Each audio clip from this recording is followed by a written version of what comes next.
Hello and welcome students, Gyanjyoti coaching সেন্টারের পক্ষ থেকে তোমাদের সকলকে আরও একবার স্বাগত। আলোচনা করব আজকে আমরা ইউকে যুক্তরাজ্যের নাগরিকদের অধিকার এবং কর্তব্য নিয়ে।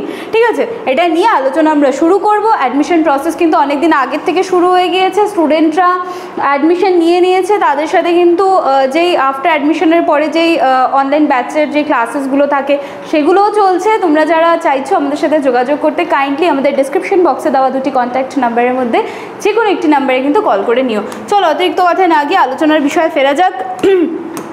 দেখো কি বলছে, কি নিয়ে আলোচনা করবো আজকে? ইউকের নাগরিকদের অধিকার এবং কর্তব্যগুলো নিয়ে। ঠিক আছে, দেখো যুক্তরাজ্য একটি সাংবিধানিক রাজতন্ত্র এবং সংসদীয় গণতন্ত্র। ঠিক আছে, এখানে কি হয়, এখানে নাগরিকদের কিছু মৌলিক অধিকারগুলো রয়েছে এবং নাগরিক সম্পর্কিত কিছু দায়িত্ব বলো বা ডিউটিস রয়েছে, যেটা দেশের গণতান্ত্রিক ব্যবস্থাকে টিকিয়ে রাখতে কিন্তু অত্যন্ত গুরুত্বপূর্ণ ভূমিকা পালন করছে। ক্লিয়ার আছে? আচ্ছা, এরপরে নাগরিকদের রাইটসগুলো কি কি আছে দেখো। কি কি? সবার প্রথমে আছে মৌলিক মানবাধিকার। এখানে কি বলা হচ্ছে, প্রত্যেক নাগরিকের নিজের নিজের জীবনের নিরাপত্তা, ব্যক্তিগত স্বাধীনতা, মর্যাদার অধিকার কিন্তু রয়েছে। এখানে কেউ কাউকে কিন্তু বেআইনিভাবে আটকানো, শাস্তি দেওয়া বা নির্যাতন করা এগুলো কিন্তু করতে পারবে না। ঠিক আছে, আচ্ছা তারপরে দ্বিতীয়ত কি, আইনের সমান সুরক্ষা। আইনের চোখে সকল নাগরিক সমান হবে, কোনো রকম বৈষম্য থাকবে না। বিচার ব্যবস্থার মাধ্যমে প্রত্যেকে যাতে ন্যায্য বিচার পায় বা সকলের কিন্তু ন্যায্য বিচার পাওয়ার অধিকার রয়েছে। তৃতীয়ত কি, মত প্রকাশের স্বাধীনতা। মানে কি, সবাই নিজেদের মতামত স্বাধীনভাবে এখানে রাখতে পারবে, প্রকাশ করতে পারবে, কিন্তু সেটা কিন্তু বলছে যে তবে সেটা আইনসিদ্ধভাবে এবং অন্যের অধিকারের প্রতি যেন সম্মান রেখে কিন্তু হতে হবে। ঠিক আছে, চতুর্থত কি বলেছে, ধর্মীয় স্বাধীনতা। মানে কি, সবাই নিজের পছন্দ অনুযায়ী ধর্ম পালন করবে, যার যার যেই ধর্মে বিশ্বাস রয়েছে স্বাধীনভাবে নিজের ধর্ম কিন্তু পালন করতে পারবে। এখানে কেউ কারোর ধর্মের মানে নিজের ধর্মকে কারোর ধর্মের উপর কিন্তু চাপাতে পারবে না। আচ্ছা তারপরে কি আছে পঞ্চমত, দেখো ভোটাধিকার। নির্দিষ্ট বয়স পৌঁছালে, মানে বর্তমানে 18, নাগরিকরা সংসদীয় এবং স্থানীয় নির্বাচনে কিন্তু ভোট দিতে পারে। ঠিক আছে, যেটা হচ্ছে গণতন্ত্রের কিন্তু বেস বা ভিত্তি। এছাড়াও কি আছে, যুক্তরাজ্যে নাগরিকদের সমাবেশ ও প্রতিবাদের অধিকার, প্রবেশ অধিকারের আইনের আওতায় তথ্য পাওয়ার অধিকার, সমস্ত কিছু কিন্তু এখানে নিশ্চিত করতে হবে। স্পেশালি দেখো কি বলছে, 1998 হিউম্যান রাইটস অ্যাক্ট অনুযায়ী ইউরোপীয় মানব অধিকার কনভেনশনের অধিকাংশ অধিকার যুক্তরাজ্যে কিন্তু আইনি স্বীকৃতি পেয়েছে।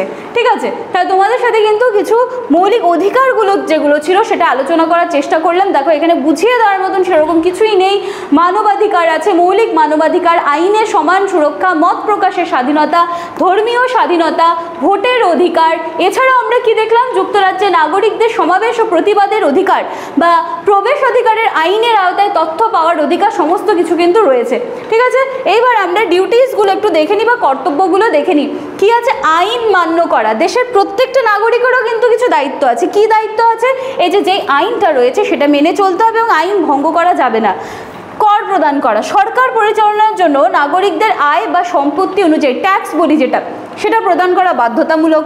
তৃতীয়ত জুরির দায়িত্ব পালন। আদালতের বিচার ব্যবস্থায় নির্দিষ্ট নাগরিকদের জুরি হিসেবে কাজ করার জন্য ডাক পড়লে সেটা কিন্তু তাদেরকে পালন করতে হবে এবং সেটা কিন্তু দেখো আইনি দায়িত্বের মধ্যে পড়ে যাচ্ছে। ঠিক আছে, তাহলে এগুলো হচ্ছে ডিউটিসগুলো। আচ্ছা আরও আছে এখানে, দেখো দুখানা আছে। কি আছে, দেশপ্রেম দেখানো এবং সমাজের সহনশীলতা বজায় রাখা। এটা কি, অন্যের অধিকার, স্বাধীনতার প্রতি সম্মান জানানো, সমাজে ভ্রাতৃত্ব সহমর্মিতা বজায় রাখা কিন্তু প্রত্যেকটা নাগরিকের কিন্তু নৈতিক কর্তব্যের মধ্যেই পড়ে যাচ্ছে। পঞ্চমত কি, ভোটদান। ভোটদান শুধু অধিকার নয়, এটা গণতান্ত্রিক ব্যবস্থাকে আরও শক্তিশালী করার জন্য একটা গুরুত্বপূর্ণ স্টেপ। আচ্ছা দায়িত্ব। এছাড়াও কি, জরুরি পরিস্থিতিতে পুলিশের বা প্রশাসনের সহায়তা করতে হবে, এগুলো সব কর্তব্যের মধ্যে আসছে। পরিবেশ রক্ষা করাও কিন্তু নাগরিকদের একটা নৈতিক দায়িত্বের মধ্যে পড়ে যায়।